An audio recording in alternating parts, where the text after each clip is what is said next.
விஜய் பரப்புரைக்கு அனுமதி அளித்திருக்கிறது காவல்துறை.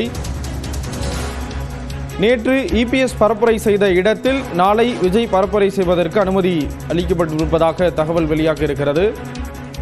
தமிழக வெற்றிக் கழகத்தினுடைய தலைவர் விஜய் வாரந்தோறும் சனிக்கிழமைகளில் பிரச்சாரம் மேற்கொண்டு வருகிறார். திருச்சியில் தன்னுடைய பிரச்சார பயணத்தை தொடங்கியிருந்த நிலையில் தற்பொழுது நாளைய தினம் கரூர் மற்றும் நாமக்கல்லில் பிரச்சாரம் மேற்கொள்ள திட்டமிட்டிருக்கக்கூடிய ஒரு சூழலில் முன்னதாக கரூரில் அனுமதி வழங்கப்படவில்லை என்ற தகவல் வெளியாக இருந்தது. தற்பொழுது அனுமதி அளித்திருக்கிறது காவல்துறை என்ற தகவல் வெளியாக இருக்கிறது. விவரங்களை செய்தியாளர் கார்த்திகேயன் வழங்க கேட்கலாம். கார்த்திகேயன், விவரங்களை பகிர்ந்துக்கலாம்.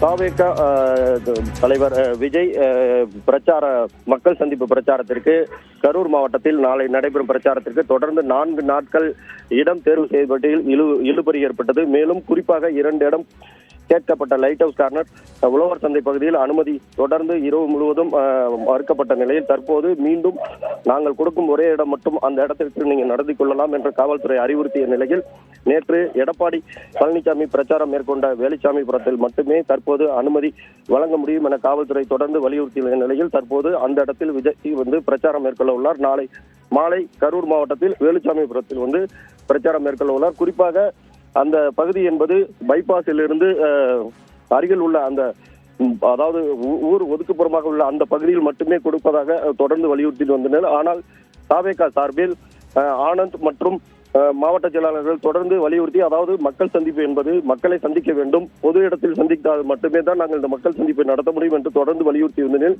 2 இடங்கள் கேட்ட நிலையில் அந்த இடம் மறுக்கப்பட்ட போது நேற்று எடப்பாடி பழனிசாமி பேசிய அந்த இடத்தில் மட்டுமே நாங்கள் அனுமதி வழங்குவோம் என காவல்துறை தொடர்ந்து வலியுறுத்தினர். அந்த இடத்தில் தற்போது அனுமதி வழங்கியுள்ளனர்.